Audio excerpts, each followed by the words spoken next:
Attends, justement, si on commence, moi je veux bien voir tout le monde. Comment on fait pour voir tout le monde? Très bien comme ça. Et est-ce que Asher est là? Je vais poser une question. Je veux... Dana Makshiva, im Dana nimtzet, האם אשר נמצא? כן, כן. כן, רק אני לא רואה אתכם. בסדר, אני הייתי שמח. טוב, ברגע שאשר ידבר, אז רגע. רגע, נשנה פה את השם. כן, וגם את צריכה לבקש ממלאכי שיפתח את המיקרופון. המיקרופון שלך פתוח, אז זה בסדר. ברגע שתדברי, אז אני חושב שאנשים יראו אותך. On a la possibilité de rallumer le micro. Je les ai éteints, mais ils peuvent le rallumer s'ils en ont. Oui, alors justement, parce les qu'il y a... micros ne sont pas éteints. Les micros D'accord. ne sont pas éteints. Très bien, c'est-à-dire. Maintenant, Malachi, à partir du moment où il va parler, les gens le verront aussi. Ah ben oui, on voit Asher, très bien. Il est ici, il est ici Asher. Top, c'est-à-dire. Alors, on va, Birshutchem, on a commencé le shiur Berech Atan, Baruch Hashem. Il est 6h04. Et je ne sais pas si c'était annoncé par écrit, mais en tout cas, le shiur est dédié à la mémoire אני אגיד את זה בעברית, מי שלא מבין בעברית שיסתדר, אבל אני מעדיף שאשר ישמע את זה בעברית. השיעור מוקדש לעילוי נשמתה של נעמי סגל, אשתו של אשר, שאתם רואים אותו פה, אולי אתם תשמעו, הוא ביקש להגיד שתי מילים. כן, נעמי היא הבת של ז'קוב ורחל גורדן, שכפי שאתם יודעים, ז'קוב גורדן היה הרב של מניטו, אחד הרבנים הכי חשובים שלו, כפי שכל התלמידים יודעים, ורחל גורדן מסתם גם חלק גדול מכם מכירים, כי רחל גורדן הייתה אחת הגננות האגדיות של פריס, היא הייתה מומחית לשיטה של מונטסורי בפריס, בחינוך יהודי, והם זכו והולידו בת אחת, נעמי, שהתחתנה עם אשר, הם היו חיים בארץ, בעשרות שנים האחרונות, קרוב לירושלים, והיא נפטרה לפני קצת יותר מחודש, והיום בערב, כלומר, אחרי צאת הכוכבים של היום, זה יהיה 30 של יום קבורתה. ואני הבטחתי להם, לאשר ולמי שטיפל בה, שאנחנו נקדיש את השיעור לעילוי נשמתה, ולכן אני גם אתן לאשר את רשות הדיבור, הוא ביקש להגיד שני מילים, אז בבקשה. תודה רבה. אני קודם כל רוצה להגיד תודה לכל המשפחה וחברים שבאו לחגוג את השנים שהיו לנו עם נעמי. אני חושב יותר חשוב לחשוב על הצד החיובי, זאת אומרת על הזמן שהיינו יחד איתה, ולהודות בשביל הזכות שהיה לנו להיות איתה.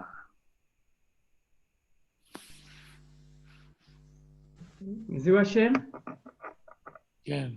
כן, אשר אני מודה לך, ואני בשם כל המשתתפים וכל תלמידי מניטו שנמצאים פה ושגם אולי לא כולם נמצאים פה, מאחלים לך חיים ארוכים וחיים בריאים בעזרת השם, שתזכה להאריך ימים בנעימות ובטוב, וכמובן גם אני רוצה להודות באותה הזדמנות לכל לדנה ולכל אלה שטיפלו כל כך במצירות בנעמי וגם בך היום, ובעזרת השם שאתה תראה את נחת מזיכרונה של אשתך נעמי. טוב, אז אנחנו נעבור לשיעור, השיעור בצרפתית, אתה מבין צרפתית? אני יודע שאין שום בעיה, ולכן ברשותכם, כמובן, אנחנו שומרים על מנהגנו ללמד בצרפתית. טוב, voilà, donc nous passons de manière directe, après avoir cette Akdasha, je ne parlerai pas d'introduction, mais d'une Akdasha, de ce cours à la mémoire de Naomi. Donc, on va commencer le shiur. Est-ce qu'on voit le texte? Parce que moi, je ne le vois pas. Je l'ai mis. Est-ce que vous voyez le texte? Oui, on le voit. C'est-à-dire. Oui, on le Très voit. bien, D'accord, très bien. Moi aussi. Oui, on le Alors, voit. comme vous voyez, j'ai tenu dans le texte à écrire aussi que le texte et que ce limoud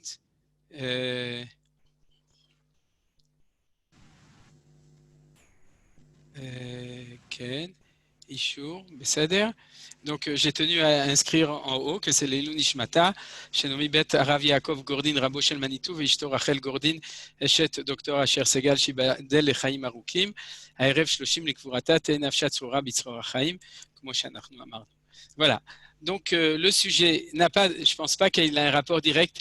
Il a bien sûr un rapport direct avec le fait que Manitou était quelqu'un qui avait tout à fait cette opinion que de l'importance de la conscience du fait qu'en 1967, au moment de la guerre des 6 jours, nous avons non seulement récupéré la vieille ville de Jérusalem, comme je l'ai dit hier, tous les territoires de Yehuda Veshomron, Haza et le Golan, mais aussi plus au-delà du kotel du mur, du kotel amaravi du mur occidental, nous avons reconquis le Har HaBayit, et c'est pour ça que j'ai utilisé cette expression Har HaBayit B'Yadenu, puisque vous connaissez dans l'enregistrement célèbre des soldats qui se trouvent sur le Har HaBayit, cet enregistrement radiophonique où on entend dire Har HaBayit B'Yadenu, à Kotel B'Yadenu, c'est-à-dire la montagne du temple est en nos mains et le Kotel est entre nos mains.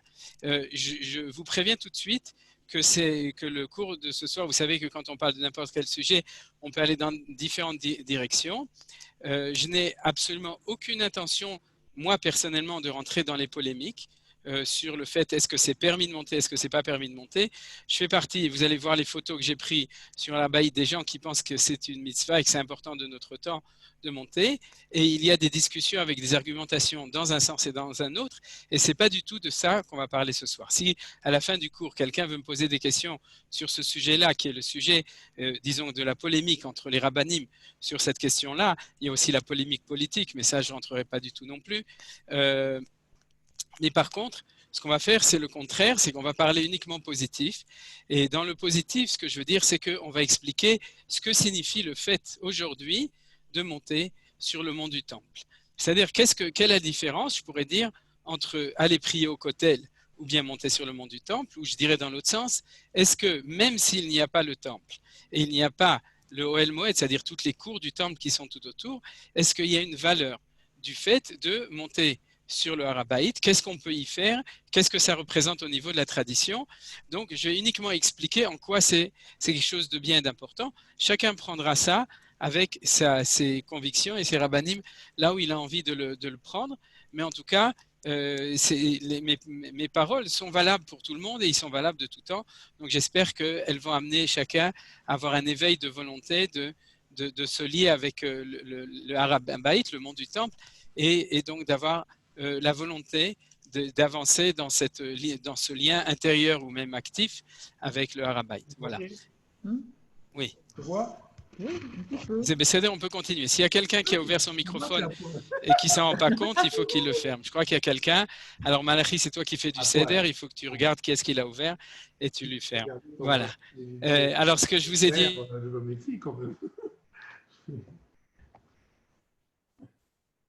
Oui. C'est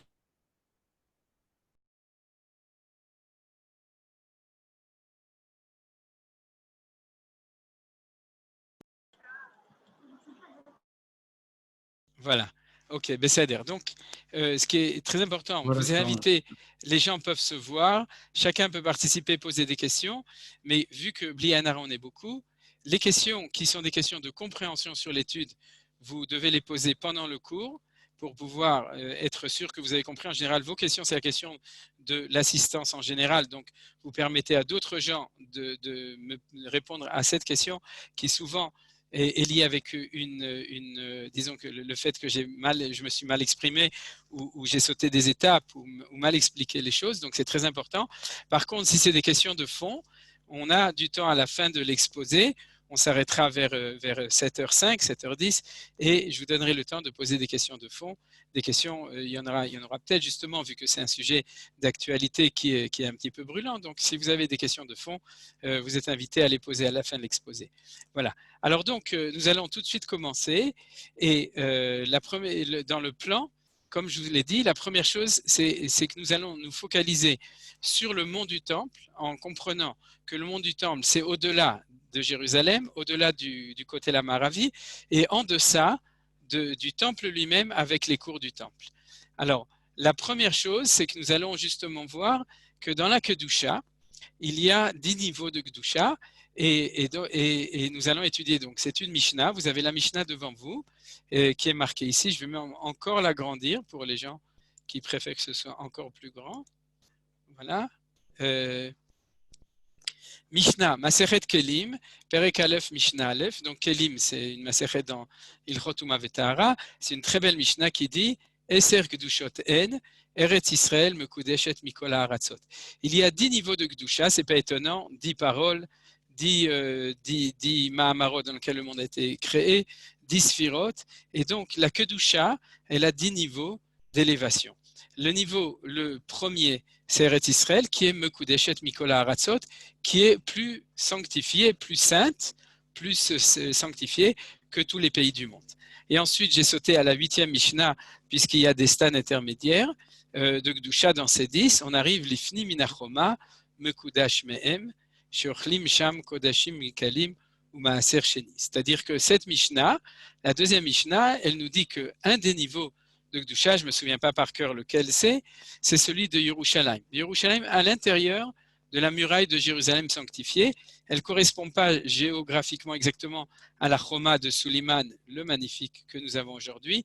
La Choma, c'est celle de l'époque du deuxième temple, telle que nous la connaissons grâce aux fouilles archéologiques et grâce au témoignage de Flavius Joseph. Elle est beaucoup plus grande, elle arrive jusqu'à Migrash Haroussim et jusqu'à la porte de Mandelbaum dans le nord et dans le sud, etc. Elle était aussi plus grande que la Choma d'aujourd'hui.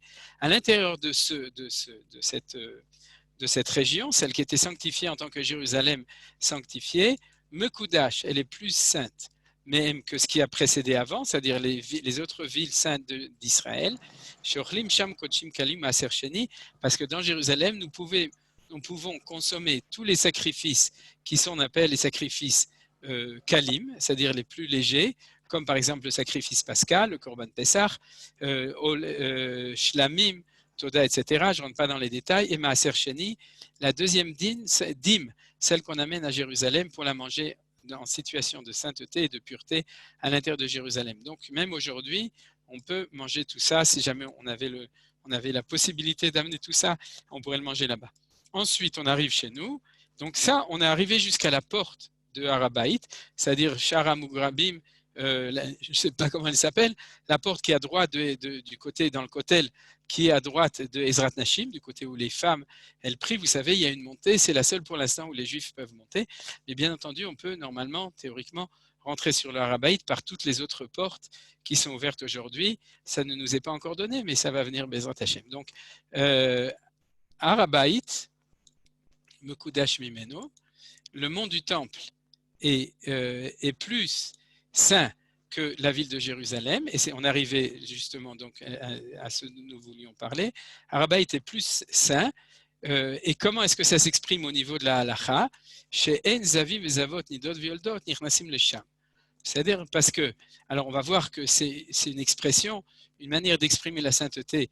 Dans ce cas-là, c'est négatif. Dans le cas de Jérusalem, c'était une expression positive, puisque c'était là où on pouvait manger les kodashim, certains korbanot, certains sacrifices et le maaser sheni. Là, par contre, c'est exprimé de manière négative, mais on veut voir que c'est important pour que nous puissions au moins comprendre aujourd'hui de manière réelle comment est-ce que quelqu'un peut monter sur le mont du Temple.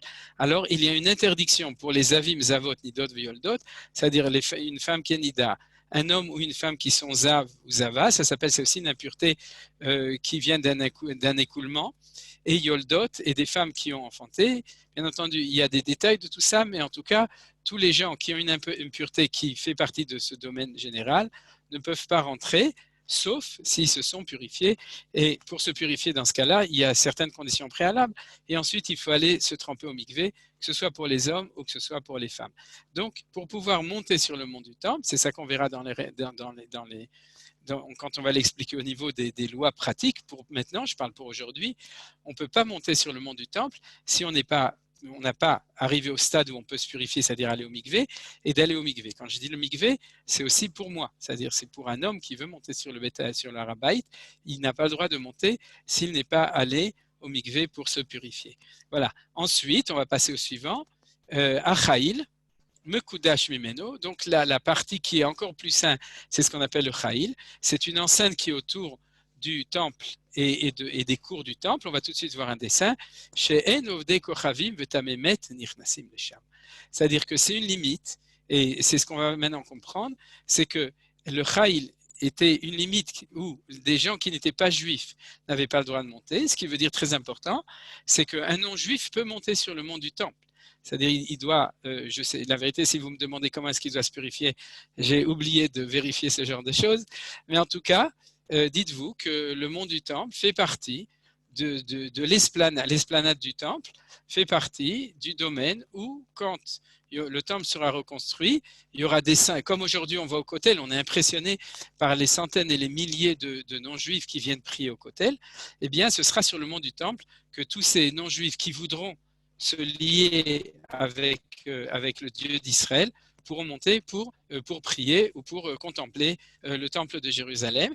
Mais donc, la limite, c'est le Chaïl. Et pour mémoire, on a retrouvé dans les fouilles archéologiques une pierre, une stèle, qui fait partie du Chaïl. Je ne sais pas si on l'a trouvée sur le mont du Temple ou en dehors du mont du Temple. Moi, je n'ai pas vérifié la question. Mais en tout cas, on a retrouvé une stèle où il y a marqué dessus, en hébreu, en grec et encore une autre langue, peut-être en araméen, où il y avait marqué, ou en latin, il y avait marqué que c'est jusque-là que les non-juifs ont le droit de rentrer. C'est-à-dire que dans le Chaïl, il y avait des portes, et à côté de chaque porte, il y avait des stèles, il y avait aussi le Mishmar, c'est-à-dire que les gardiens du temple, qui vérifiaient que c'est qu'à partir de là, uniquement des juifs qui pouvaient rentrer, des enfants d'Israël. Et il y a une deuxième condition, Vetamemet Nichnasim. C'est-à-dire que quelqu'un qui a une impureté de mort n'a pas le droit de rentrer. Alors, je vais insister sur ce point parce que ce point est très important. Et si vous voulez, on va directement passer à la source suivante, au dessin suivant, alors que c'est Bezrat Hashem que tout s'arrange bien. C'est pas si facile pour moi de... Voilà. Est-ce que vous voyez le deuxième dessin? Est-ce que vous le voyez ou non? Oui, oui, très bien. Oui, oui, vous le voyez très très bien. Il y a un pour et Hachem, un pour. Ah, voilà. Vous pouvez pas revenir à la deuxième Mishnah parce que j'avais une question sur le deuxième Mishnah. je préfère qu'on attende parce que je vais l'expliquer de toute façon. Alors, si jamais c'est pas clair après, je répondrai à la question. Mais surtout, si c'est dans la suite, je ne veux pas expliquer. Si c'est sur ce qu'on a vu. Alors, vous voyez ici le dessin. Le dessin qui va vous permettre de comprendre les choses. Je vais voir si je peux l'agrandir encore un tout petit peu pour que ce soit encore plus clair. Oui, on va le faire comme ça pour que pour tout le monde ce soit très clair. Super. Mais non, j'ai oublié de le dire au début. Je veux beaucoup remercier, il ne le sait pas, Elisha Wolfson, qui est le petit-fils de mon maître Rav Moshe Bochko, le fils de Naomi Wolfson, sa fille, et qui a écrit un livre entier qui s'appelle Harabaït Ka'alacha, que je vous montre ici, et duquel je me suis beaucoup inspiré. Et d'ailleurs, cette photo et encore d'autres photos que je vais vous amener font partie de ce livre de Rav Elisha Wolfson, un grand Talmid Chacham qui a écrit un livre extraordinaire pour expliquer pourquoi c'est super de monter sur le Harabaït. Et c'est un livre de limoud, d'érudition, et en même temps de simplicité comme la tradition des Bochko, absolument extraordinaire. Donc, dans ce livre, vous voyez, ça vient de ce livre, Copyright, on a ici l'explication de ce qu'on vient d'étudier, mais dans un dessin, c'est ce qu'on appelle les dessins du Seigneur sont impénétrables. Alors maintenant, on va les pénétrer, et alors vous allez voir, regardez, c'est en ivrite, mais malgré tout, vous allez très bien comprendre.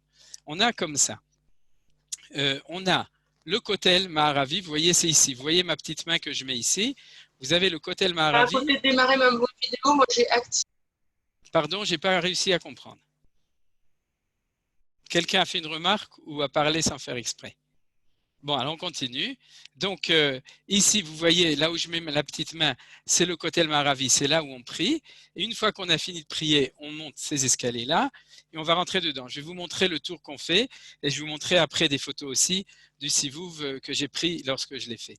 Maintenant, il y a donc le mont du temple actuel, l'esplanade du temple, c'est tout le grand carré que vous voyez ici. C'est ce qu'on appelle Rechavat Harabait, où là, il appelait Archava. C'est toute cette partie-là, c'est très grand, c'est énorme. Quand vous montez dessus, vous êtes impressionné par la taille. On pourra mettre Bezrat Hashem des millions de juifs et de non-juifs qui viendront pour prier là-bas.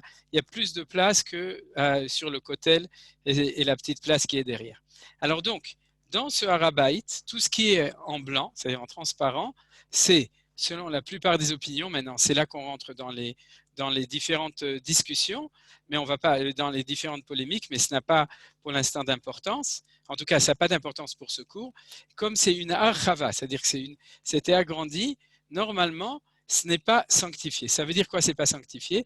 C'est-à-dire que toute cette partie-là, on peut y monter, même si on n'est pas allé au mikvé, et même si, par exemple, quelqu'un qui rentre non pas en situation d'impureté, ou des non-juifs aussi qui n'ont pas fait aucune purification.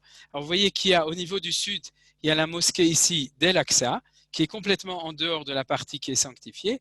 Et au nord, il y a une partie énorme que, bien entendu, ceux qui sont montés sur le temple, vous voyez sur les photos, vous les connaissez, c'est là où, en général, il y a une madrasa, c'est-à-dire une école musulmane, et c'est là où il y a des petits jeunes qui jouent au football, malheureusement. Et là, cette partie-là aussi, c'est très important, c'est une partie qui n'est pas non plus sanctifiée. Par contre, au niveau, dans les directions, vous voyez, ça c'est le nord, ça c'est le sud, c'est-à-dire le côté de la Maravi, il est pratiquement complètement au sud, Mosquée d'El-Aqsa au sud, là c'est les fouilles du côté la Dromie, que vous connaissez sûrement, et là c'est le côté est. Pour ceux qui ne se retrouvent pas, le côté est, c'est le côté qui donne sur le mont des Oliviers. Par exemple, là, il y a la route et on voit ici le Shara Rachamim qui est exactement ici. Alors, ce qui est en marron, c'est la partie qu'on appelle le Harabait, qui est Mekoudash. Mekoudash, ça veut dire qu'il correspond à ce qu'on a dit, c'est la partie dans laquelle, pour monter, juif ou non juif, il faut se purifier, il faut aller au mikvé pour pouvoir monter. Et cette partie que vous voyez ici, qui est beaucoup plus petite, c'est ce qu'on appelle le Beth Amikdash avec le Chayil. C'est la partie dans laquelle aujourd'hui on ne peut absolument pas rentrer parce que, comme nous venons de le lire dans la Mishnah, alors maintenant j'explique la Mishnah, les conditions pour pouvoir monter sur cette partie marron, c'est d'aller au mikvé. Et les mikvot, ça existe à Jérusalem, Belia et Nara. En ce moment, il y en a beaucoup qui sont fermés, mais en général, il n'y a aucun problème. Et il suffit d'aller au mikvé, bien entendu, avec les conditions préalables, comme pour une femme qui est nida ou quelqu'un qui est zav ou nioledet. Il y a des conditions de purification préalables que les gens connaissent et s'ils veulent une halakha le maasé, ils peuvent m'appeler. Mais en tout cas, une fois qu'on est au mikvé, on peut rentrer dessus. Je tiens à préciser, parce que si déjà on commence par on pourrait dire par les halachot, et pour que l'exposé soit organisé, que je ne revienne pas sur des sujets sur lesquels j'ai déjà parlé, un homme qui va au mikvé le matin, ou parce que c'est un chassid, ou le vendredi, ou bien la veille de Yom Kippour, ou bien parce que c'est un sofer, c'est-à-dire qu'il veut écrire des Kitvei HaKodesh, un Sefer Torah ou des Tfilin, il va au mikvé par coutume, par minag. Par contre, de nos jours, les seuls cas où un homme juif de nos jours est obligé d'aller au mikvé, il y en a deux.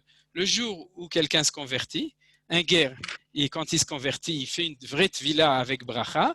Je parle des hommes et pas des femmes, parce que les femmes, il y a le cas de Nida où elles vont au mikvé et elles font le mikvé, c'est-à-dire la purification selon toutes les lois avec une bracha, mais les hommes n'ont jamais l'occasion, sauf un guerre, comme il y en a beaucoup qui ne sont pas des guérim, ils n'ont jamais l'occasion. Par contre, et chacun qui veut monter sur l'Arabaït, il a la chance de pouvoir se purifier al midoraita, c'est-à-dire la Torah l'oblige, et ça veut dire qu'il doit se purifier avec les mêmes conditions qu'une femme qui va au mikvé chaque mois, et en plus, il peut aussi faire la bracha, Asher Kideshan ou Visota, Vesivan ou la Tvila, c'est-à-dire de pouvoir se tremper en sachant qu'il se trempe vraiment pour faire une mitzvah.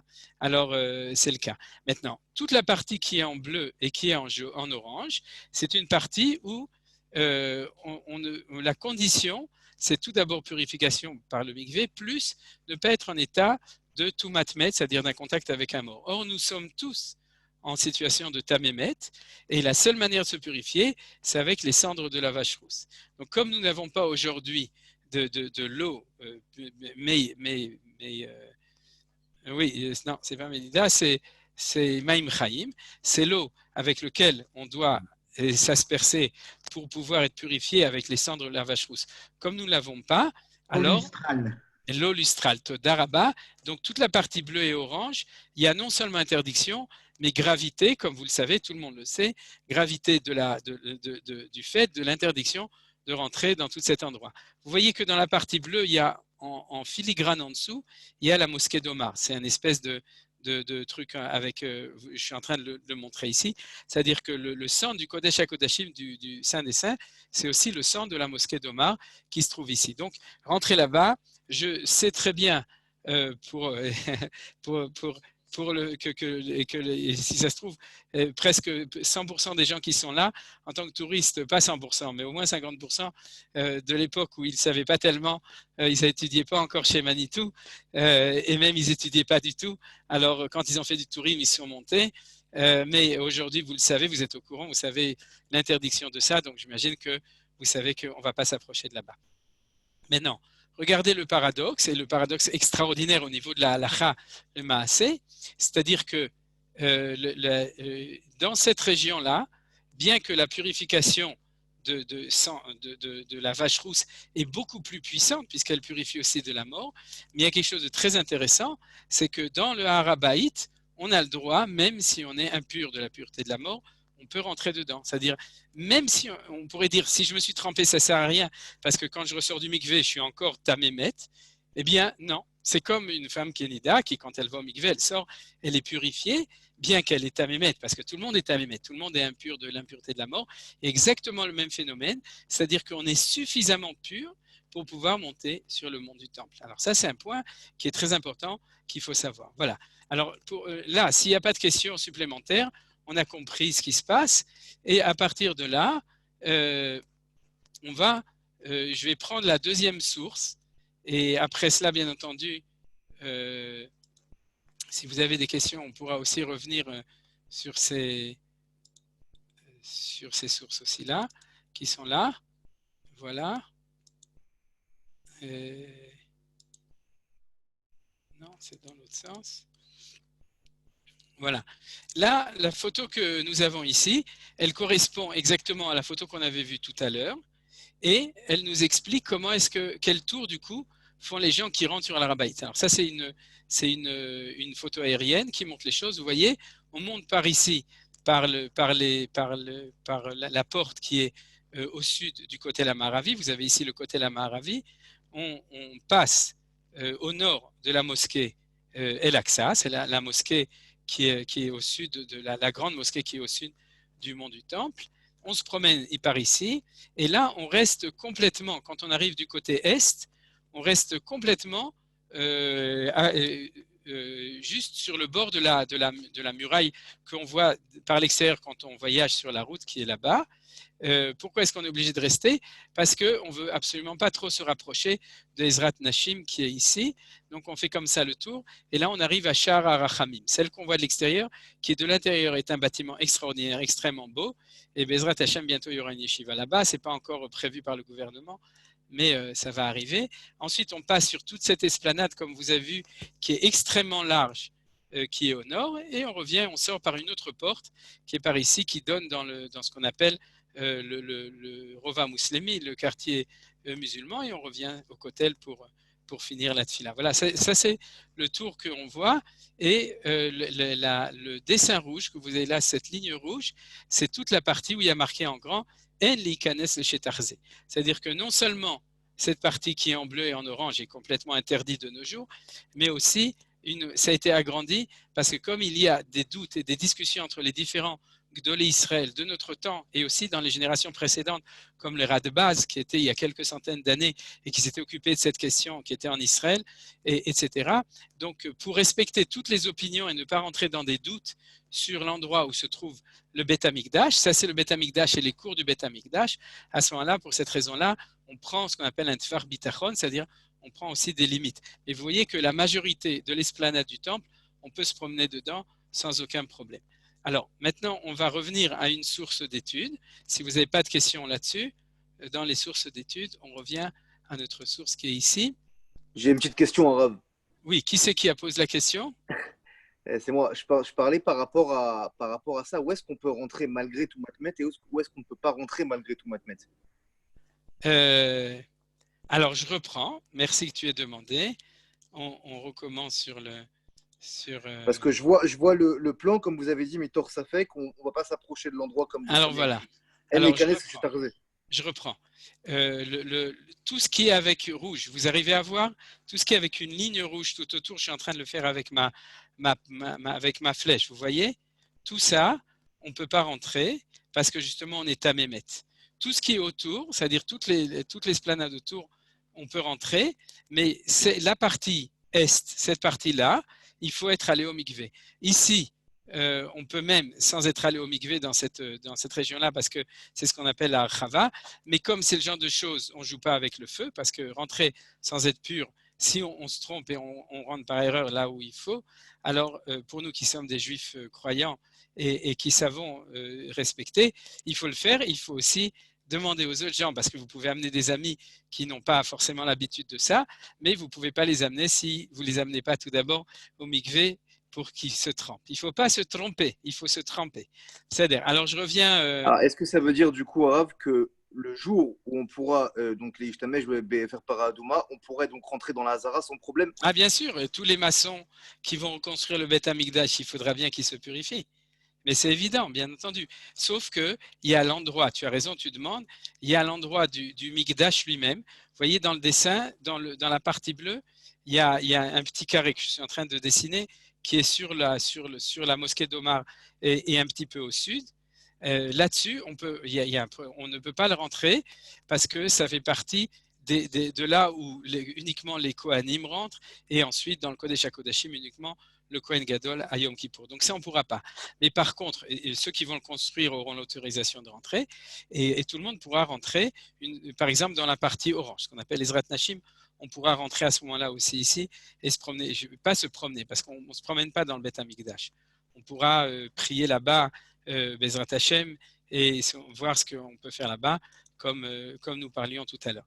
Alors venez, on va revenir au texte d'étude. Oui. Et ce que je voulais dire, oui. Simplement, dans le premier croquis, le Harabayit Amekudash ne correspond pas au Shetar de Ein Leikanes le Shetar Zé. Il n'y a pas correspondance. Oui, tout à fait d'accord. Parce que dans le premier croquis, c'est un croquis de halakha théorique, et pour qu'on comprenne de manière générale, et le dessin du Tatslumavir, c'est-à-dire de la photo aérienne, avec les dessins, c'est ce qu'on fait de manière réelle. D'accord? C'est Maurice qui a demandé, hein, c'est ça? Je ne te vois pas, mais je reconnais. Oui. Oui, c'est-à-dire. Donc c'est clair la réponse, oui? Oui ou non? D'accord.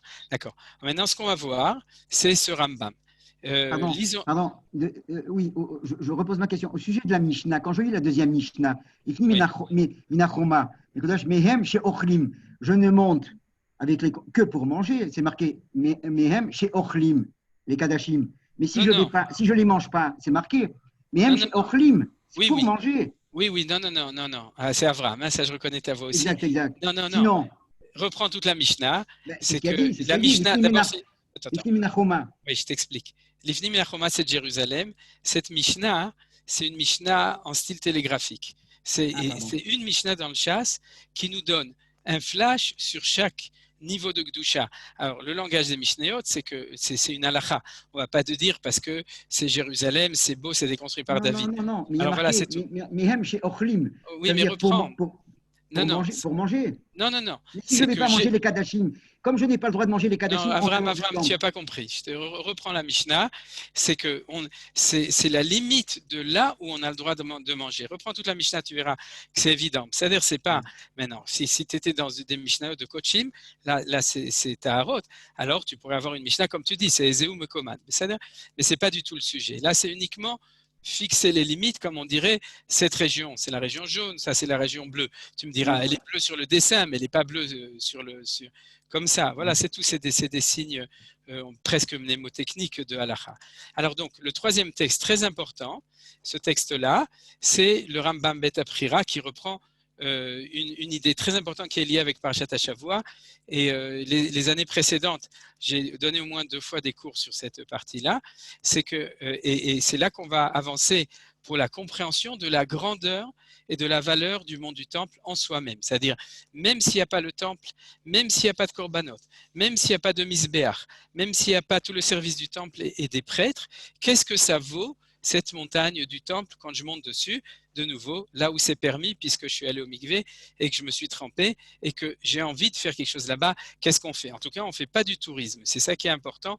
On n'y va pas pour faire du tourisme, on y va parce que c'est déjà, comme vous avez vu, c'est un des endroits les plus kadosh. C'est-à-dire, on monte un nouveau niveau de Kedusha, niveau après Jérusalem, après le Kotel Amaravi. Vous comprenez? Kotel Amaravi, c'est Jérusalem. Le mont du temple, c'est un niveau qui est plus haut. Alors, d'où ça vient, cette valeur du mont du temple? Ça vient de la paracha de Bamidbar. Regardez ce que nous dit le Rambam, Maïmonide. Shalosh machanot ayu Bamidbar. Comme vous savez, c'est la paracha de Bamidbar. Il y avait 3 camps dans le désert. Premier camp, Machane Israël. Veu arba machanot. C'est les 4 camps d'Israël qui étaient campés, comme on le voit dans la paracha, en carré.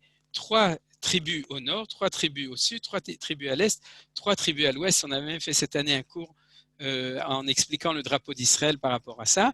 Mais en tout cas, ça c'est ce qu'on appelle le Machane Israël. D'accord? C'est le camp qui était au niveau historique pendant les 40 ans où on était dans le désert. À partir de la paracha, 39 ans parce que c'est à partir de la 2e année. Sinon après, il y avait le Machane Levia, Shenemar Ba Vesaviv la Mishkan Yachanu. C'est-à-dire que le 2e camp, c'est le camp des Lévi'im. C'est des cercles ou des carrés concentriques. Celui qui est plus à l'intérieur, c'est le camp des Lévi'im. Comme il est marqué, le Rambam nous amène le pasouk, Vesaviv la Mishkan Yachanu, les Lévi'im camperont autour du Mishkan.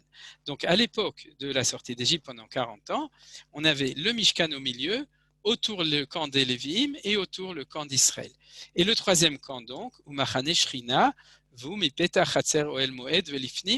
et il y avait le camp de la Shrina, de la présence divine, qui commençait à la porte du Chatzar, de la cour du Ohel Moed, de la tente d'assignation. C'est pas de la porte de la tente, c'est la porte de la cour de la tente d'assignation. Vous voyez, c'est le mot Chatzer, velifni, mais à l'intérieur. C'est-à-dire que quand on nous parle dans la Torah du Mishkan, on y dit toujours toutes les histoires, Dieu apparaît et le peuple se rassemble, Bechatzer Ohel Moed, dans la cour du temple.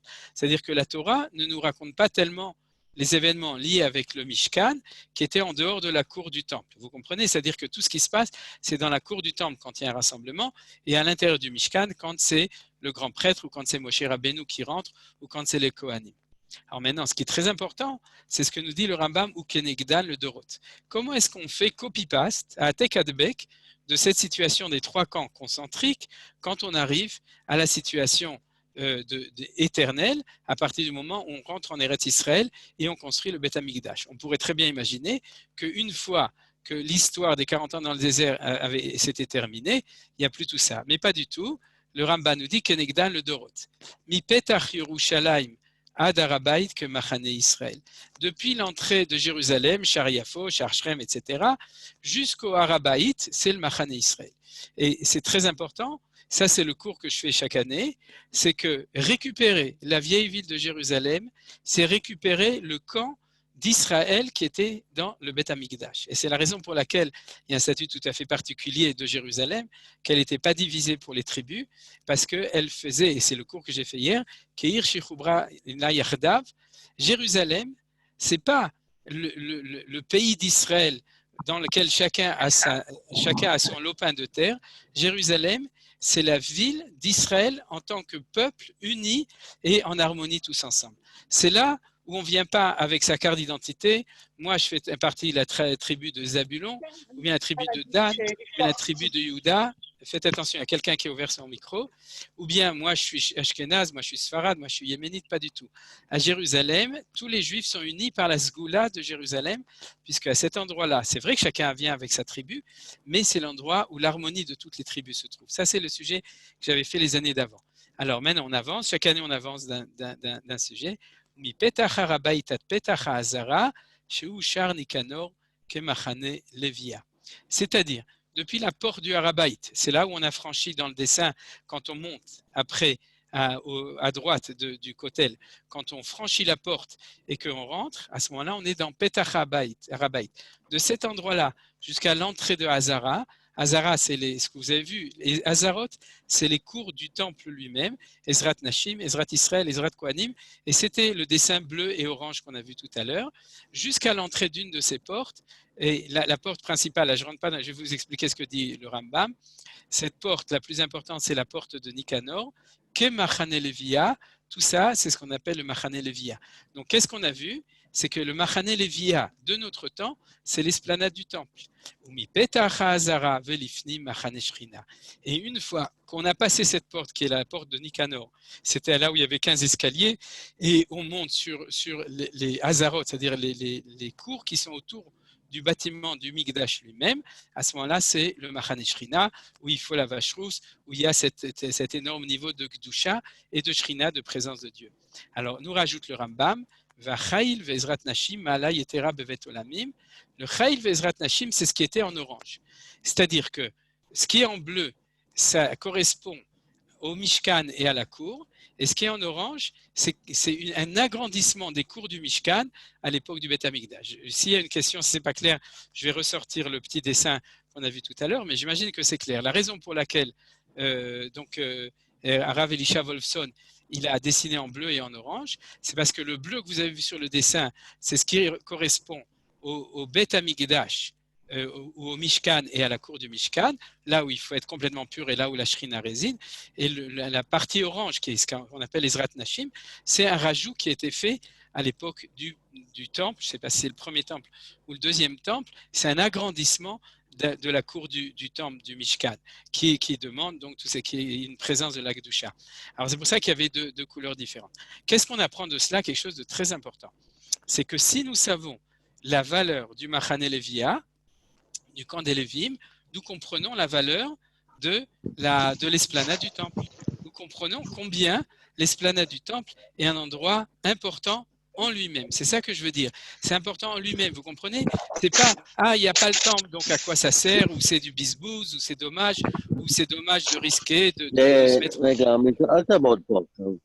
Vous avez compris, il y a quelqu'un qui est rentré là et qui parle et qui dérange. Mais c'est alors vous avez compris.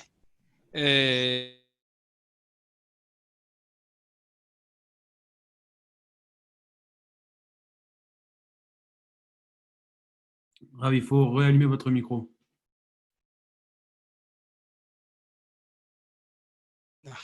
Ok, c'est comme disait mon maître Ebi Van Gort, comme on dit, Shabbat, le micro est Kodesh.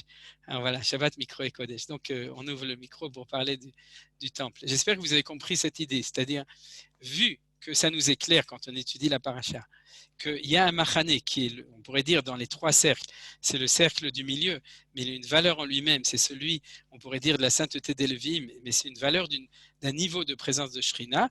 Alors si c'est vrai au niveau des 40 ans dans le désert et de la volonté de Akadosh Baruch Hu dans sa manière de construire les machanot, c'est aussi vrai de nos jours que même si on n'a pas aujourd'hui le machane Shrina, c'est-à-dire ce qu'on appelle le Beth Amikdash avec les Hazarot, c'est-à-dire les cours qui sont autour, on a aujourd'hui, depuis 1967, on est propriétaire, on a la possibilité de monter sur le mont du temple et donc de monter un niveau et d'arriver au niveau du Machane Levia. Est-ce que ça veut dire que la configuration du Mishkan dans le désert, c'est la même que celle du Beth Amikdash? Et alors, et pourtant, dans la paracha, chez Béalpé, on n'a pas toute la configuration précise du Beth Amikdash. On a tout. Et ce qu'on n'a pas, on est en train de s'en occuper. C'est-à-dire, on fait des fouilles, etc. Mais on l'a puisque à l'époque de Beit Rishon, Beit Sheni, on a énormément de choses. On a toutes. On a une tradition orale, on a une tradition écrite. C'est ça, c'est ce que j'allais dire. C'était un chez Béalpé alors. Oui, mais non, on a Maseret Zvachim, on a des tonnes. D'accord, ok, d'accord. Il y a le Machon Amikdash, vous savez, qui s'occupe de ça et qui publie constamment des choses sur cette question-là. Alors, maintenant qu'on a établi cette chose, tout d'abord, je pense, vu qu'il est 18h48, que je n'aurai pas le temps de terminer ce cours, mais ce n'est pas grave. j'en profiterai peut-être pour après Shavuot, pour faire un deuxième cours sur cette question qui est importante et intéressante. Et ça me permet maintenant d'avancer plus sûrement et d'expliquer les choses comme il faut. Alors donc, ce qu'on a vu maintenant, pour résumer, on a vu tout d'abord la valeur du Harabaït par rapport à la Mishnah qu'on a étudiée dans Kelim et ensuite avec le Rambam. Dans le Rambam, on a vu aussi la correspondance avec le texte de la Torah. Et c'est ça qui est très important, parce que à partir du moment où on a cette correspondance entre le Mishkan et le Mikdash, ça veut dire que toute étude des parashiot dans la Torah, comme par exemple celle de Bamidbar, qui vont nous donner des renseignements sur ces valeurs de chaque partie du Mishkan, vont nous permettre, par correspondance, de comprendre ce qui se passe aujourd'hui au Beth Amikdash, bien que le Beth Amikdash ait été construit par Shlomo tout d'abord, ensuite par Ezra, ensuite par Hérode, etc. Mais cette possibilité de transplanter au niveau pas seulement de la halakha, mais de la compréhension, nous permet d'étudier le Chumash, nous permet d'étudier la Torah et de comprendre qu'est-ce qui se passe sur le Harabaït et à quoi correspond le Harabaït. Ça, c'est la première chose qu'on a vue. La deuxième chose qui était aussi très importante, c'est les conditions de halakha réelles pour monter. Et cela, ça fait partie justement de notre responsabilité quand on enseigne ce genre de choses, de bien préciser que si quelqu'un veut monter sur le Harabaït, décide qu'il est attiré par le Harabaït et qu'il veut monter sur le Harabaït, à ce moment-là, il y a une condition, comme nous l'avons dit sine qua non, c'est d'être Betahara, de téléphoner à son Rav et de savoir comment on fait pour les hommes comme pour les femmes. Les femmes aussi peuvent monter sur le Harabaït, les enfants aussi d'ailleurs, mais à condition de respecter les lois de la pureté. Sinon, Yatsa Sraro Befsedo, comme on dit, c'est-à-dire que son salaire sortira par le Efsed, le manque qu'il y a par le fait qu'il n'a pas respecté les lois sine qua non de pureté. Alors, qu'est-ce que nous avons après comme chose? Alors, aujourd'hui, je vais uniquement prendre le temps de parler d'une idée sur le côté positif, vous voyez, parce que l'interdiction d'être pur, etc., c'est une expression négative des choses, mais qu'est-ce qu'on va chercher à cet endroit-là, qui est l'endroit du Harabaït aujourd'hui, de nos jours? Alors pour cela, je me suis aussi inspiré de l'enseignement donc de Rav Elisha Wolfson dans son livre, et malheureusement, je n'ai pas eu le temps d'amener le pasouk, mais je vous donne la référence, c'est dans le livre de Dvarim, au chapitre 12, au verset 5, je crois que c'est verset 5, mais en tout cas dans le chapitre 12, nous avons un pasouk de la Torah qui nous dit comme ça, les shichno tidreshu, ki'im el hamakom asher yifrar Adonai Elohechem mikol shiftechem lasum et shmo sham, les shichno tidreshu uvata shama. Alors je traduis le pasouk, car vers l'endroit que Dieu choisira, votre Dieu, Hachem, votre Dieu choisira, mikol shiftechem, de toutes vos tribus, lasum et shmo sham, pour mettre son nom là-bas, le shichno tidreshu, vous devez être en exigence, en recherche de sa shrina qui est là-bas, ou vatashama et tu viendras là-bas. Ça veut dire quoi? Ça veut dire que selon cet enseignement du pasouk, on a une mitzvah positive, le shichno tidreshu, c'est-à-dire l'hydroge, vous savez, ça veut dire exiger, d'être à la recherche, d'être en demande de trouver la shrina qui se trouve là-bas, ou vatashama, pasouk, commandement positif, batashama, tu dois venir. C'est-à-dire selon le pshat de ce pasouk-là, dès qu'on a une possibilité, c'est-à-dire de s'approcher de Dieu, par exemple, d'aller en Israël, d'aller à Jérusalem, d'aller au Kotel, et maintenant de monter sur le mont du Temple, on réalise ce qui est marqué dans la Torah, les shichno tidreshu ou vata shama, c'est-à-dire que de le faire. Maintenant, il y a un deuxième pasouk qui était d'Afka dans la paracha de la semaine dernière. Ça, le shichno tidreshu, je vous en parlerai la prochaine fois, Bezrat Hashem, mais il y a un deuxième pasouk qui est très important, c'est la fin de la paracha de Béar, où il y avait marqué « Et shabtoita tishmoru » ou Migdashi Tiraou Ani Hashem. Mes Shabbatot, vous devez garder. Migdashi, mon temple, vous devez craindre. Ani Hashem, je suis Hashem. Et ce pasouk, qui se trouve donc dans Vaïkra, chapitre 26, verset 2, ou bien chapitre 19, verset 30, il apparaît deux fois. Migdashi Tiraou, il apparaît au début de Gdoshim et aussi à la fin de Parashat Béar, c'est la mitzvah qui s'appelle Mora Mikdash. Comment est-ce qu'on exprime le Mora Mikdash? La Gemara nous dit quatre choses.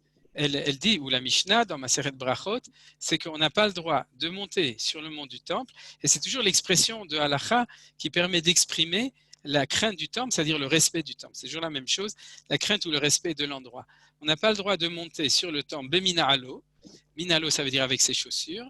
Be'avak shal raglav, avec la poussière qui est sur ses pieds, c'est-à-dire de venir avec des pieds sales au Beth Amikdash. Maklo, de monter avec son makel. J'imagine que le makel, ce n'est pas la canne de la personne âgée qui a besoin d'un trépied, mais on parle d'une canne qui fait une manière arrogante de marcher. Vous savez, vous connaissez. C'est-à-dire, on n'a pas le droit de monter de manière arrogante. Bafundato, c'est avec sa bourse qui était, dans le temps, les gens, ils avaient la bourse accrochée, et ça correspond à des codes culturels du fait qu'en fin de compte, on vient à la tourisme. C'est-à-dire on vient avec sa bourse. Je ne sais pas comment exprimer ça de manière aujourd'hui.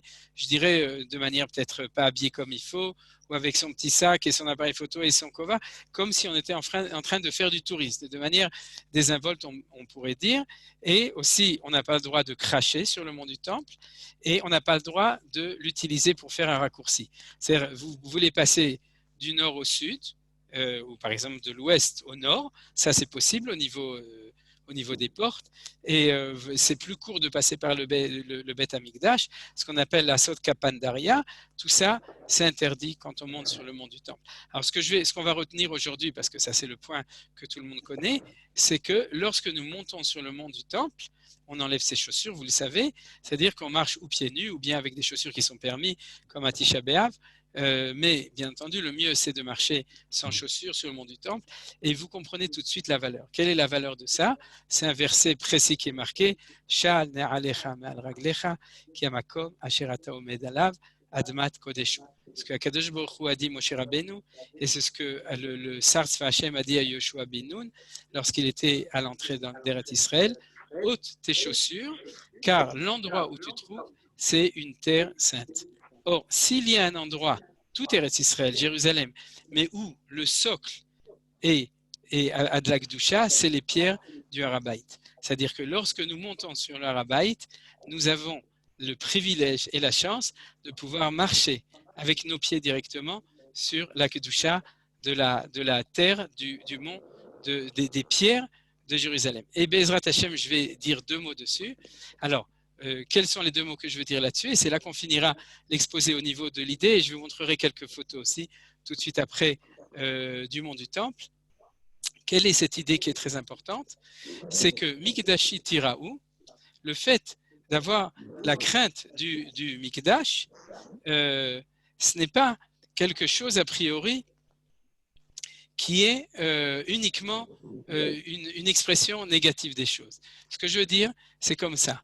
C'est que l'idée qui est développée ici dans le livre par Rav Elisha et qui est très important, il dit une phrase très forte. Il dit, si jamais je ne monte pas sur le temple, alors bien entendu que je n'ai rien enfreint au niveau du respect et de la crainte de l'endroit, mais je n'ai pas exprimé le respect et la crainte de l'endroit, de même qu'on n'exprime pas son respect et la crainte de ses parents par le fait de prendre ses affaires et de partir à 2000 km, parce qu'à ce moment-là, c'est vrai qu'on n'enfreint pas ni à la crainte de ses parents, puisqu'on ne fait rien de mal, mais on n'est pas en situation réelle de pouvoir respecter ses parents ou exprimer la ira. Je ne vais pas traduire par crainte, mais Ishimo va vivre tiraou, comme vous savez, la ira, la révérence de ses parents. Et ici, c'est exactement la même chose. Celui qui ne monte pas sur l'esplanade du temple ne peut pas réaliser Hirat HaMikdash, la crainte du Mikdash. Il faut monter sur le Mikdash pour pouvoir la réaliser. Alors, de manière négative, c'est ce qu'on a dit. Il y a toujours une expression négative des choses. Enlève tes chaussures, mouche-toi et dis bonjour à Kadosh Baruch Hu, etc. Mais au niveau positif des choses, c'est Hirat, c'est le fait de prier au Beth Amikdash, c'est-à-dire de monter sur l'esplanade du temple. Et ça, c'est la première idée essentielle, c'est qu'au Beth Amikdash, on amène des korbanot, on amène des sacrifices. Mais sur le mont du temple, on peut prier à Kadosh Baruch Hu. Et on le verra.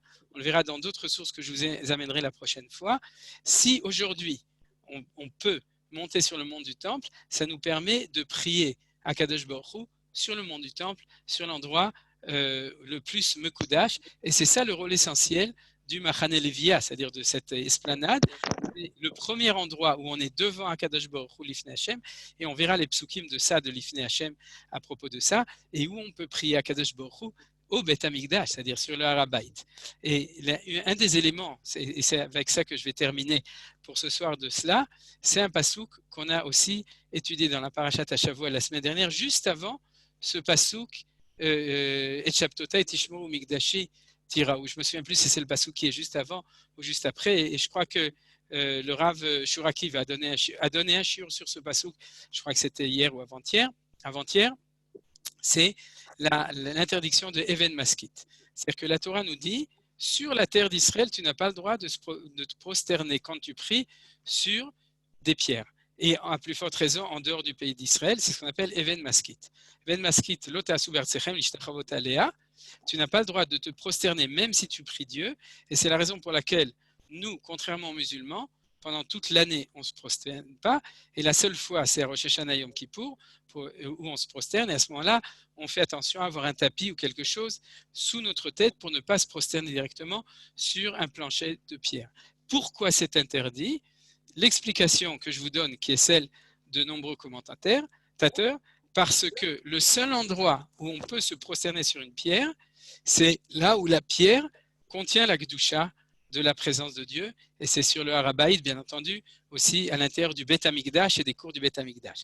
C'est-à-dire que dès qu'on monte sur l'Harabaït, on a le droit, et c'est parce qu'on a la mitzvah ou la possibilité de se prosterner sur les pierres, et vous comprenez ce que ça veut dire se prosterner, c'est-à-dire en fin de compte, presque d'embrasser, de rentrer en symbiose totale avec la Kedusha, la sainteté de cet endroit, qui est la sainteté de la Shrina, et c'est parce qu'au Beth Amikdash, c'est comme ça, que la Torah nous dit, fais très attention, en dehors du temple, il n'y a pas ce niveau de Kedusha de l'endroit en lui-même. Une synagogue en Chutz Laaretz n'a aucune Kedusha intrinsèque. Elle a la Kedusha des prières qui est dessus, mais la terre n'a pas de Kedusha. C'est pour ça qu'à Parat Djerba, les gens n'enlevaient pas leurs chaussures, contrairement aux musulmans. Même sur la terre d'Israël et même à Jérusalem, il n'y a pas ce niveau qui nous permet d'embrasser le plancher, d'embrasser la pierre du temple. Et si la Torah nous explique qu'au niveau du Harabaït, c'est possible, alors ça va avec le fait d'enlever ses chaussures. Ça va avec le fait que lorsque nous marchons sur l'Harabaït, nous avons atteint un niveau de Kedusha, ce qu'on appelait le Machaneh Levia, qui est celui où nous sommes en présence de la sainteté de Hakadosh Baruch Hu, au niveau de la Kedushat HaMakom, de la sainteté qui se pose sur un endroit, mais qui est tangible, qui est réel. Et c'est pour ça qu'on enlève les chaussures pour sentir avec ses pieds. Et c'est pour ça qu'on peut même se prosterner sur les pierres de l'esplanade du temple. Alors j'ai terminé pour l'instant l'exposé.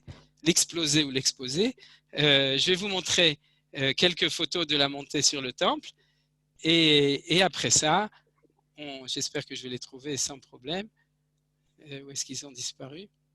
Menachem, je peux poser une question? C'est Nadine. Oui, tu peux poser une question le temps Pourquoi les Kohanim alors enlèvent leurs chaussures à la Beth Knesset quand ils montent à la Torah? Ah, parce que c'est en souvenir. Tu as tout à fait raison. C'est un souvenir du fait que... Non, c'est pas celui-là. Je crois que je vais le trouver. Pourquoi est-ce que les Kohanim... je suis juste en train de chercher le... Non, c'est pas ça. Vous m'entendez toujours, hein? Je suis juste en train de chercher les photos. Je suis désolé, mais j'ai l'impression que ça ne marche pas. Tu étais arrêté au numéro 5 pour la Kedusha. Qu'est-ce qui vient après? Quoi? Tu avais dit qu'il y avait 10 degrés.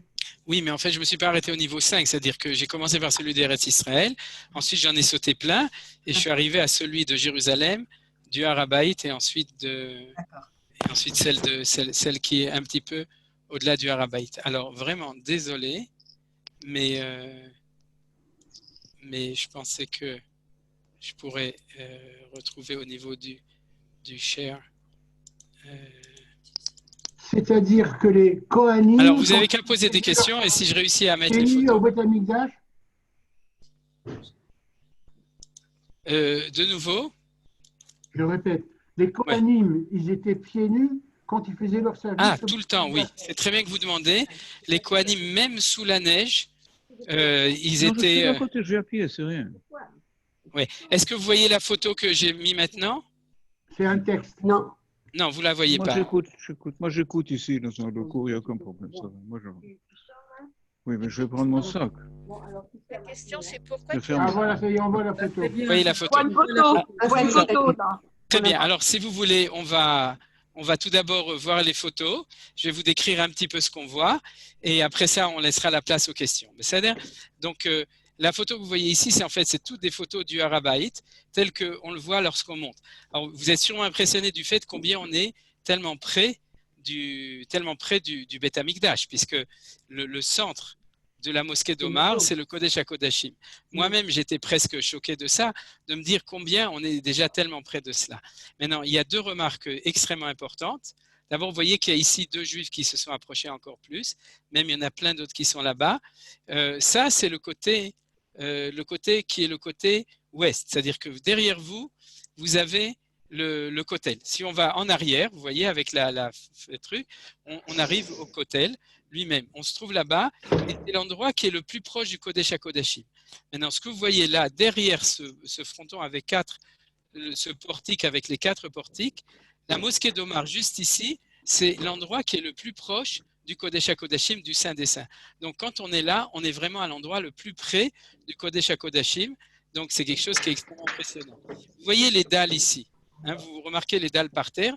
Ces dalles-là, ils datent de l'époque de Hérode. C'est les dalles authentiques, certifiées du Beth Amikdash. C'est-à-dire qu'aujourd'hui, quand on marche sur ces dalles, on marche effectivement sur les dalles du Beth Amikdash. C'est ce qu'on appelle Mekimi, Me'afar, dalles.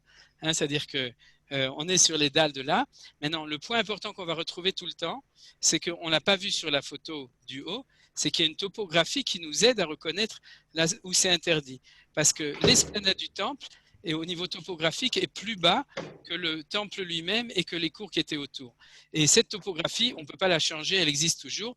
Il y a des escaliers. Et d'ailleurs, ces escaliers, on va les voir de tous les côtés. Vous voyez, il y a ici les escaliers.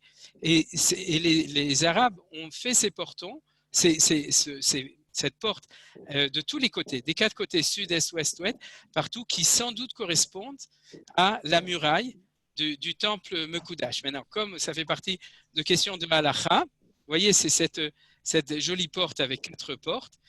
Comme c'est des questions de halakha, vous ne pouvez décider par vous-même. Il faut aller avec des gens qui connaissent tout ça pour pouvoir savoir jusqu'où c'est permis d'aller. Alors, on passe à la photo suivante.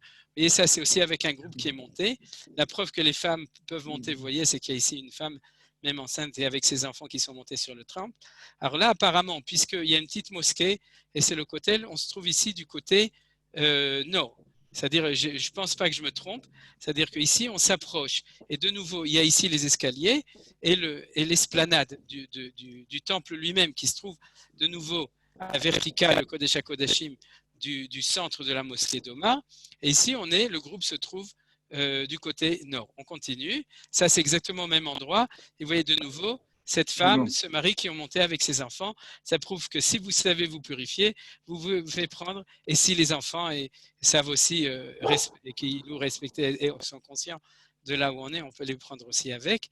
Alors là, on est du côté, je ne sais pas de quel côté on est, mais en tout cas, ce que vous voyez, on a de nouveau aussi cette porte avec avec ces 4 et cette dénivellation ici de montée qui nous permet de comprendre qu'on passe de l'esplanade du temple à l'esplanade du Beth Amikdash lui-même avec les cours du Beth Amikdash. Alors, on va revenir en arrière parce que dans l'ordre d'organisation des choses, je ne suis pas super.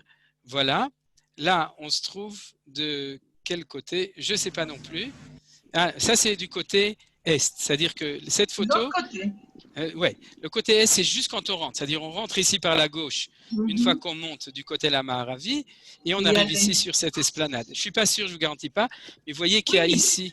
Il y a la fontaine. Il y a les fontaines pour se laver les pieds. Ok, d'accord, très bien. Ça, c'est la fontaine. Et voilà. Alors, vous voyez, c'est les fables de la fontaine ici. Et donc, ici, on a le portique et ce portique de nouveau, et avec les escaliers. Donc, c'est toujours la limite naturelle. Bien entendu, on fait très attention, mais c'est la limite naturelle du passage entre l'esplanade du temple lui-même et ensuite… non, pardon. Le Har HaBayit et l'esplanade du temple et le Beth Amikdash et les cours du Beth Amikdash eux-mêmes. Voilà, ça c'est mon fils Eliashiv qui est aussi monté avec moi, accompagné de 2 soldats au même endroit. Et ensuite, ici, Vous êtes aussi dans le même coin, c'est le côté est, avec tous les autres touristes, etc., qui montent. On voit la même chose. On continue. Ça, c'est moi. Alors, on continue. Et là, on est du côté nord. Et on voit du côté nord, vous avez vu sur la photo Tatsloumavir, il y a des oliviers là-bas, parce qu'il y a une énorme surface. Et au-delà des oliviers, je ne crois pas. Excusez-moi, je me corrige. Ça, c'est la porte Nicanor. Ouais, ça c'est le plus important. Merci. Je reprends. Là, on est à l'endroit qui est l'endroit le plus important pour nous. Alors, j'espère que vous vous souvenez sur le dessin, c'est qu'en fait, on est du côté est. Alors, quand on dit qu'on est du côté est, ceux d'avant, c'était le côté sud, je me suis trompé. Côté est, ça veut dire que derrière nous, on a le mont des Oliviers et que quand on regarde d'ici, et on a en enfilade toutes les portes du Beth Amikdash, c'est-à-dire la porte de Ezrat Nashim, ensuite, comme tu as dit, la porte de Nicanor, ensuite derrière la porte du temple lui-même et la porte du Kodesh HaKodashim. Et quand les Juifs montaient au temple, on ouvrait toutes ces portes et les Juifs pouvaient même voir, c'est marqué dans la Gemara de Yoma, le Kodesh HaKodashim avec l'arche sainte et avec les deux krouvim qui étaient enlacés l'un avec l'autre. C'est-à-dire que le point le plus kadosh pour prier, c'est cet endroit-là. Et c'est en fin de compte, devant vous, vous avez l'endroit de Ezrat Nashim. On a vu, ça. Il y a Ezrat Nashim et ensuite la montée de Shar Nicanor. C'est la raison pour laquelle, quand on fait le tour, on s'arrête à cet endroit. Et comme il paraît qu'on n'a pas le droit de prier, alors on prie sans prononcer avec les lèvres pour que le waqf ne commence pas à aboyer, vous savez, waqf, et qu'on puisse prier tranquillement.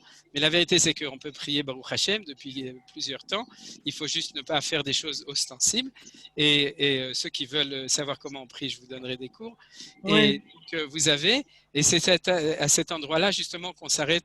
Vous avez sur la droite le Shar Rachamim, la porte de Rachamim, on va parler, et cet endroit, alors on va donc terminer là-dessus. Donc, vous avez ici de nouveau une vue du temple, ici encore une, et on a terminé les photos.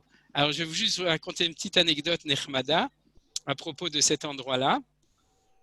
Cet endroit-là, une fois où je suis monté sur le temple, comment on fait? D'habitude, on prie ici, et après, on s'assoit à côté de Shar Nicanor, à 50 mètres d'ici, et il y a quelqu'un qui se lève de l'assemblée, c'est toujours improvisé, puisqu'il y a chaque fois d'autres gens, et qui dit un Dvar Torah. Alors, une fois, on s'assoit là-bas, et il y a un juif Nechmad, qui habite à Bethel, un Israélien, et qui dit, eh bien, puisque personne ne veut dire de Dvar Torah, je vais dire un Dvar Torah, et comment est-ce qu'il commence? Manitou Amar. C'est ainsi qu'il a commencé son Dvar Torah. Alors, je lui ai demandé d'où tu connais Manitou. Il m'a dit non, je ne connais pas Manitou. J'étudie les textes grâce à Chaim Rothenberg et d'autres et qui traduisent les choses. Alors, vous imaginez l'étonnement et la joie d'être assis là-bas et d'entendre un juif de Bethel qui commence son Dvar Torah pour tout le monde en disant Manitou nous a enseigné telle chose. Voilà. Donc, c'est là-dessus que je vais finir cet exposé. On va fermer tout le share pour pouvoir se voir. Et si vous avez des questions à poser, vous êtes invité à poser des questions. C'est comme Moshe avec Rabbi Akiva. Voilà, exactement.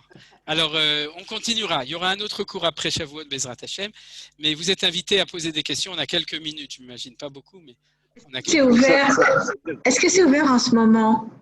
Ou bien à cause du Covid, c'est fermé? Oui, c'est fermé, c'est fermé. C'est le Seder, ça va être ouvert bientôt. Question, pourquoi Djerba? Qu'est-ce qui se passe à Djerba? À Djerba, c'est une ville de Kohanim. Pourquoi à Djerba? Non, la question qui a été posée à propos de Djerba, juste ne parlez pas tous ensemble, parce que sinon on ne va pas pouvoir s'entendre. Il y a une dame qui a demandé, alors, Asher would like to say thank you when you finished. OK. Alors, à propos de Djerba, à Djerba, il y avait une coutume d'enlever ses chaussures lorsque on priait, et que c'est une ville de Kohanim. Alors, il y a deux raisons possibles. Premièrement, d'après la tradition, ils sont venus à Djerba déjà depuis, trois explications, depuis le premier temple, donc ils ont gardé cette habitude d'enlever les chaussures comme au Beth Amikdash, bien que, en général, les Chachamim ne voulaient pas, en dehors du Beth Amikdash, de se conduire de la même manière. La deuxième explication, c'est que d'après leur tradition, dans la synagogue centrale de Djerba, j'ai oublié son nom, sûrement que quelqu'un voudra dire, la Griba, ils ont amené des pierres du Beth Amikdash qui sont à l'intérieur, donc c'était pour ça qu'ils enlevaient.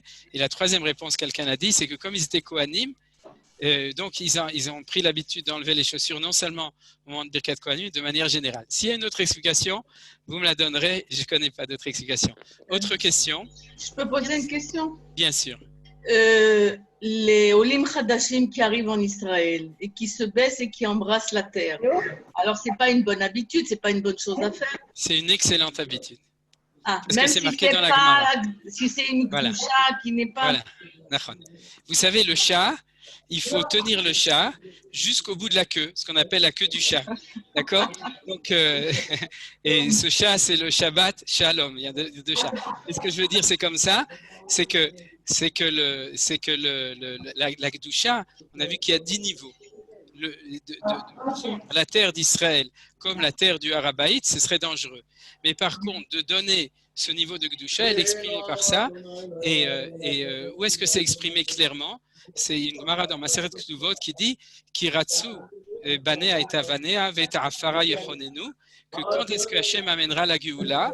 Au moment où les enfants d'Israël seront amoureux de la poussière d'Eretz Israël et des pierres d'Eretz Israël qui les embrasseront. Et c'est pour ça qu'on les embrasse. Et vous êtes invités à les embrasser chaque fois que vous arrivez en Israël, ou même tous les matins. Encore une question? Aujourd'hui, il y a un je me demandais. Ken, Yehuda. les chaussettes, sans les chaussures. רגע, לא, יש מישהו שמתפלל ועושה רעש, זה טוב שהוא מתפלל, אבל צריך לסגור את המיקרופון שלו. Un Kohen Alors, Yehuda, aujourd'hui בכבוד. peut faire Birkat Kohanim sans les chaussettes et sans les chaussures. Birkat Kohanim, on peut faire avec des chaussettes. Vous savez que les Kohanim, ils font avec des chaussettes. Les chaussettes, c'est pas considéré comme des chaussures. Ah. C'est-à-dire? Voilà. Mais on Les peut faire sans chaussettes. les chaussettes. Voilà, les chaussettes de l'archi Cohen sont sèches et artichées. C'est le Cohen Gadol. C'est-à-dire. Alors, quand Otchela, ouais, mais Yom Yerushalayim. Encore une question? La Kedusha, la Kedusha de la terre, c'est ma présence sur la terre qui la rend Kodesh, ou c'est la Kedusha innée de la terre. Voilà. Si je suis pas sur la terre, qu'est-ce qui rend? C'est ma présence qui donne la Kedusha à la terre. Non, ça c'est une position non juive. Il faut étudier. Non, je donne pas ma position, je pose une question. Hein. Oui, non, mais là, ce que tu as, c'est pas ta position, la position que tu as présentée.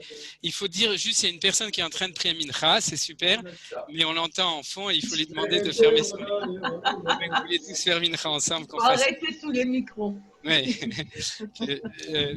Alors donc, la réponse à Abraham, c'est qu'il y a une valeur subjective. C'est par exemple la valeur de la mitzvah que tu fais qui amène de la Kedusha. Mais il y a une valeur objective du temps, de l'espace et de la neshama d'un juif. C'est ce qu'on appelle dans Sefer Yetzira ou de l'ensemble du peuple juif, Hashan, Olam Shana Nefesh. C'est-à-dire que dans la terre, il y a une terre qui a une Kedusha intrinsèque. C'est la terre d'Israël avec ses 10 niveaux. Dans le temps, il y a des temps qui ont une Kedusha intrinsèque, c'est les temps de fête. Et dans le monde des nations, il y a un peuple qui a une Kedusha intrinsèque, c'est Israël. Voilà. Encore une question? Oui, je me demandais, par rapport à Manitou, qu'est-ce qu'il disait là-dessus? Parce qu'au final, on n'a pas vraiment d'idée de comment il tranchait par rapport à ça. Qui c'est qui a demandé? On t'a pas vu. Vous allez me voir dans un instant. C'est David. C'est moi. Shalom David. Je ne sais pas qui tu es, mais Shalom David. Qu'est-ce qu'il disait à propos du fait de monter sur le Harabaït? Si mes souvenirs sont bons, il faut vérifier avec ses élèves qui ont eu la chance de le connaître plus jeune, il était pour. Mais il faut demander à ceux qui étaient, qu'est-ce que vous dites, les passantins ou les anciens élèves? Mais il me semble qu'il l'a dit clairement, qu'il était pour. Hein. C'est-à-dire, ça me semble clair. Qu'est-ce que vous dites? Je ne me souviens pas. Tu ne te souviens pas? Bon, on vérifiera. Mais en tout cas, il était très pour de manière générale. C'est-à-dire, Shalom Ilan Toledano. C'est-à-dire, Tov, on continue. Vous avez encore des questions? Alors, j'en avais encore une. Vas-y, David.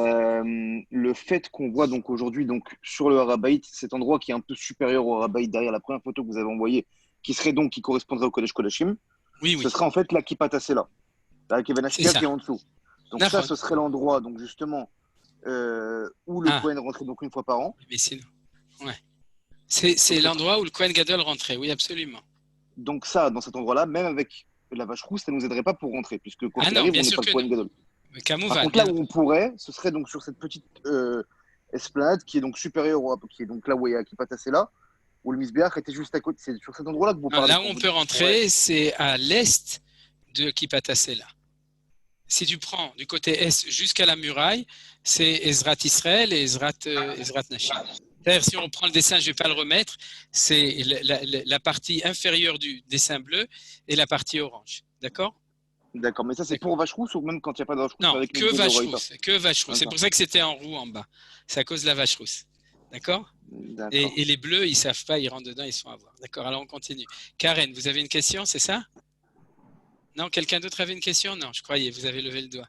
Quelqu'un d'autre veut poser encore une question? Non? Top. Alors, Merci. oui, alors il y a Asher qui a demandé à dire quelques mots à la fin. Donc, si vous me permettez, on va donner la parole à Asher pour dire quelques mots. Et à ce moment-là, je vous salue tous et je vous souhaite bien entendu un grand Yom Yerushalayim Sameach.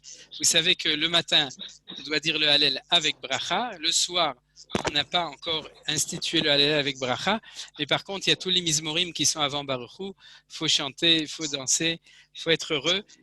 D'après ce que je sais, Johan va retransmettre une tefila chagigit qui sera prise du haut du kotel. J'espère que techniquement, ce sera mieux que ce qu'on a fait à Yom Ha'atzmaut. J'en profite pour dire qu'on était désolé, on a fait ce qu'on pouvait. Ce n'était pas extraordinaire, mais c'est ce qu'il y avait à l'époque. De toute façon, sinon, vous n'avez rien eu de mieux, alors donc c'est pas grave.